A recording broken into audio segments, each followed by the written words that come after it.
Alright guys, so Nora's planting these Fijo trees. My wifey. What are you laughing for, mate? The problem is all the grass around it. Alright, I'll do it after. Fix it. Yeah, fix it after. Fix it up. Alright guys, so this taro here, this is what we use for loo. These leaves here. And so I just pulled a taro out. I'll just show you. See, this is the taro that comes out of it from underneath the roots. And you can see many of those taros there coming out. And that's good to eat. This, I didn't plant this taro. This just grew out of nowhere. And see, you can provide food for us. So I pulled 2 taros out from the side. There's another one here. I just got a bad back, that's why I stopped. But this taro, the middle leaf is what you use. You can tell this is a lot different than that leaf. This one's a lot shinier. This middle leaf is what you use for the taro leaves. So make sure no leaf has come out through here. And like this one, this is really good. This was curled up probably a day or so ago. A day ago, it was curled up.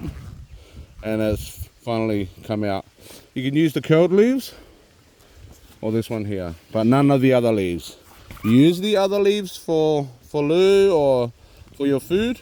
It'll get quite itchy, or it's a funny kind of itchy, not itchy, but spicy itchy kind of thing. If anyone's had loo and you've tasted that, that's the reason why. And I'll show you the difference between that taro and this taro. This is called Lau'ila here, but this Lau'ila, it's called Tonga over here, is a different kind of leaf. So this you can use as taro for your food, and it's not as itchy, but it tastes better with the other taro. So I'll just show you guys. There you have it. And the difference between this taro leaf is it is joined over here. See how that's joined there? With this one, it isn't. You can see the stem there. And this one is not. If it was like the other one, it'll be like this. But it's not. It's joined all the way together. So that's a bit different between the 2 taros over here. But then it gets technical because you get these kind of taro here where we can call these Lau'ila that are planted, but then you can get all sorts of different kind of taros that look exactly the same to our eyesights that are not trained to the taro, right? So there's probably like 10 different kind of taros that you can plant on this taro tonga. Then you've got this taro that I just showed you for the loo, and this, there is only the one kind like that, but there's another taro that looks very, very similar, and it's called talotea. Talotea because it's white. It's not white, but it's pale green color. And the taro, when you peel it, is white. This is red when you peel it, this taro here. But the talotea will be white. And that's a lot firmer, a lot harder to bite into. And I'll just show you this, guys. Just get a little taro. And I don't know if you can see that. See how it's got a reddish colour. That's how you find the difference. So where that is, that'll grow from there. You can grow it from the taros, or you can just pick a stem and grow the whole plant. Yeah. So that's food, right? Food out of nowhere. And this is why Tongans won't starve. To be honest, if you're starving, it's because you don't grow any food. And it's not hard. Like this grew out of nowhere. I've put a fire and everything around this taro, and this taro is hard to kill. Very, very hard to kill. As long as it's got a bit of water, it'll grow. All right. So I'll plant these 2 taro somewhere else. There is also 2 different types of belly. The hibiscus plant, right? You've got this one here. Same, very similar to the taro with how it is. So you've got a nice round leaf with this belly. This one tastes a lot better. And I'll show you the other belly.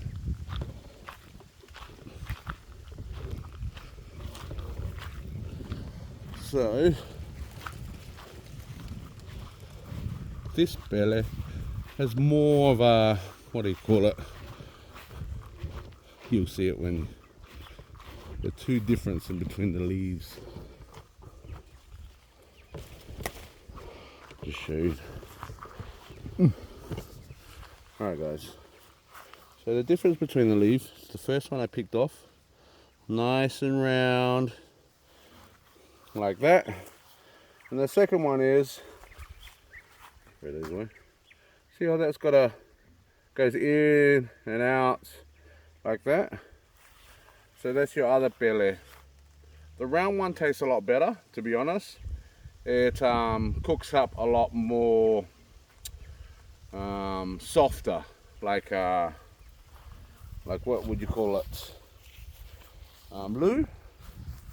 Bit more softer, like taro, like a loo. And that's the difference between that. And all of this is all food, right?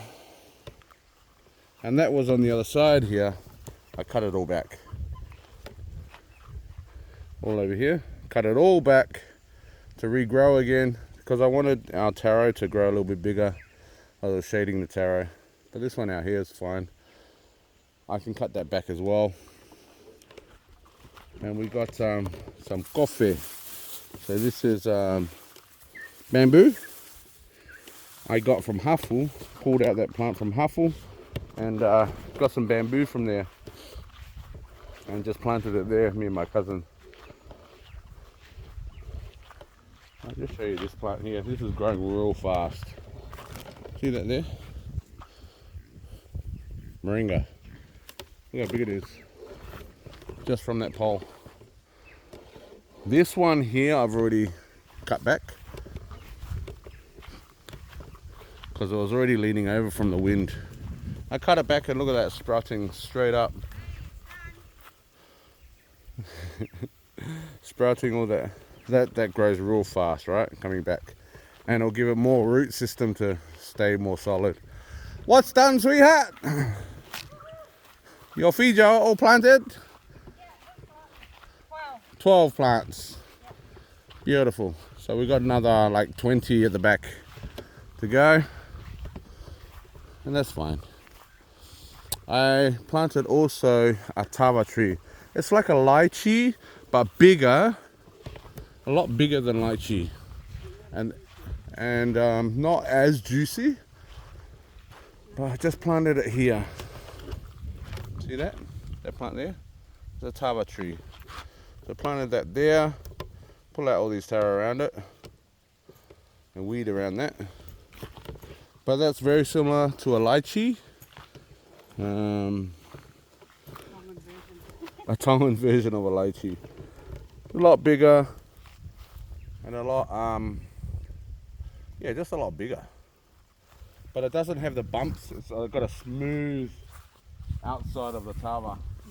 Hopefully one day we'll show you what it looks like. Yeah. And then we got another plant, with the 5 fingers. Where is that?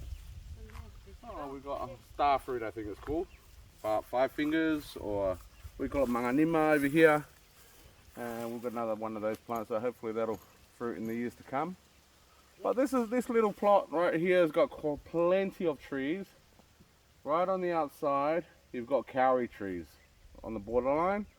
And then we've got some bell in between there. Then there's some pawpaws that I planted, and I'll just thin them out. You got a mango tree over here. The berry tree and some other fruit. Yeah, and then coming along you got taro here. You got your feijoas that we just planted. And then you got banana trees. These are the smaller kind of banana trees. This one, what's this one, sweetheart? This tree here? We can't remember. We got it from somewhere. If it's not a medicine tree, it's a fruit tree, one of those. But this is also another mango tree that is planted here. It's been there for about 2 years now. Then you got all your pineapples in between. Another banana tree at the end. It's all for our grandkids and nephew nieces. Yeah, nephew, nieces and grandkids. And kids. And brothers and sisters and family, everyone. You know, when they come over and enjoy. What's this one, sweetheart? This tree here. I think that's a Tongan medicine tree. Yeah. Hey, or that is used for oil, Tongan oil. Got it from someone. Just correct me if I'm wrong, if this is a mulberry tree. It has some kind of fruit, like a berry fruit. I think that's a mulberry tree. Then you got your belly, like I said. More pineapples. The pineapples are growing really well. A lot better now. It's on their second year. And you get a lot more that are coming out with new growth. And they'll grow a lot better this year. We planted some more. These are just sort of like a flower kind of plant. Decoration plants. There, I've got to watch out for the coconuts up top of my head. Then you got mango tree, right? So this mango tree was from overseas. Mum planted these, or potted them. We planted them out here. And I can't remember what tree this is. What tree is this one? Oh, that's a flower tree. It's got a yellow flower, but it looks like a bulb. Okay, bulb yellow flower. Okay, from my eating pasta. More pineapples. So this pawpaw tree, right? This is another Tongan plant that we planted here. I think it's for oil as well, Tongan oil. So this fell over. This just grew wild anyway, but it was just way too heavy. Wind came over, boom, away it went down. So that's why you grow your pawpaws a little bit down into the soil. And I cut that one down as a male as well and fed it to the pigs. So all this, like all the leaves I fed to the pigs, I've got to take this away. Then we've got another mango tree right here. So all these mango trees were planted at the same time. That one's growing probably the best. Then you got this one here. And you got that one there. Here. This one, I think it's sort of like 2 in 1. There's like 2 mango trees down at the stem. And you got that one growing there too. So all of these are from overseas, these mango trees. So in this little plot, there's quite a few trees, right? We've got this one here, another plant that we got. That is for Tongan oil or something like a medicine tree. And then also this one, I think it's a flowery tree. Same one, the yellow bulb one, flower. Yeah. So these also wifey planted just for decoration. And the cows ate them. Now they're growing up again, so that's good. These will spread quite a bit. These will thrive. But we need to plant something else in front for the front fence. This here is kauri. So we've got a row of kauri trees along here, and hopefully they will thrive, and they'll be like our future borderline, right? Our future poles for the fence, something like that. In 10 years time, fence is gone, we've still got those for poles. Let's put wire across. Then you got our small banana trees here. You can pull those out and spread it out. No, that's fine like that. Wait till they grow a lot bigger. You got those pawpaws that are planted, just thin them out. Yeah, so it's quite a lot in here. Here's the new row of pineapples. There's a lot in here, just on this little patch of land. So once these feijoa trees, that'll look nice once they grow a lot taller. Yeah. I was going to plant taro all in here, but my wife said, no, I want feijoa trees there. Okay then. I might plant another taro just over here in between, just so it shades all of this area, and then no weeds going underneath that. Her feijoa trees will be fine. Or maybe on the other side so it doesn't go too close to her feijoa trees on this Don't side. touch my feijoa trees. You know, you just don't want to weed. If you grow them a little bit closer together, then they grow, as long as they get enough nutrients, then they can shade all the weeds out. Then you're sweet. You don't have to what do you call, weed. So that's what we want. You get smarter with your planting and how you plant things like that with the cassava over there. I don't have to weed anymore. There's weeds in there, but only those big long safa that come out on the top, and there's not much of it. But once they overgrow all the weeds, then no weeds grow underneath. So, no, that's for another video, I reckon. So you got the different kind of taros, different kind of pele, and then you got a view of what we've planted on this little batch. And we just got to always be careful walking under these coconut trees. So the coconut can just fall down, come on, hit you on the head. See, this is our headache and our blessing at the same time. Yeah. But more of a headache. Yeah. Because they just scratch up. As soon as we plant it, and they'll scratch up next to the feijoa tree. See? Just like that. Move. Go on. Go somewhere else. And try and scratch it out. All he's trying to do is get worms.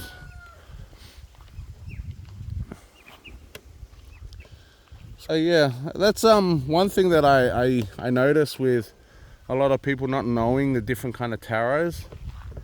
Like, I'm not there yet with everything. I just know the basics about taro, and I know this lau'ila is good to plant, and you get quite big taros out of that. One person wanted me to send it overseas, but I just haven't had the time to ask the question to export it to, I think it was Papua New Guinea or somewhere over there. And they wanted some taro that way, and they were going to do their paperwork on their side, see if I can do it on my side to send it over. But because I'm not in the mainland to ask all those questions and have access to those guys over there, it's pretty hard. Otherwise I have to wait till I go to the mainland and deal with it. Oh yeah, I got to plant the soursop. Indian apple, they call it over here, or soursop. Where is that plant? It's just a little one. Just a little one in the wheelbarrow. Yeah, that would just get it in. Okay, just put it in. I'll put it in here somewhere. Alright guys, hopefully you're happy with that. Educated a bit more. Educated a little bit more of what we're doing over here in front. Plans do change, right? And this next year there could be something else in here. Just never know. But at the moment it looks like the pineapples is the way to go. Feijoa trees here. That's pretty much it. And then banana trees in between here and there. Keep the moisture in the soil. You got all your mango trees that'll stay put. I want my pineapples. Yeah, but the pineapples are they do really well for us. Like all the pineapples that produced last year and the beginning of this year, we ate them all. And our grandkids ate them, we ate them, made some otai, pineapple drinks. That was really good. So hopefully this year they'll probably produce a lot more. And we'll see how we go, you know. Once they produce bigger sizes, a lot more, then we can probably just take it to the market and sell them, because we won't eat them all. Yeah. Just give them away. Alright guys, we'll leave it there. Say bye. God bless everybody. Bye. Bye for now. God Take it bless. easy. Subscribe and like. And then, yeah, hopefully enjoy the future videos. Bye for now.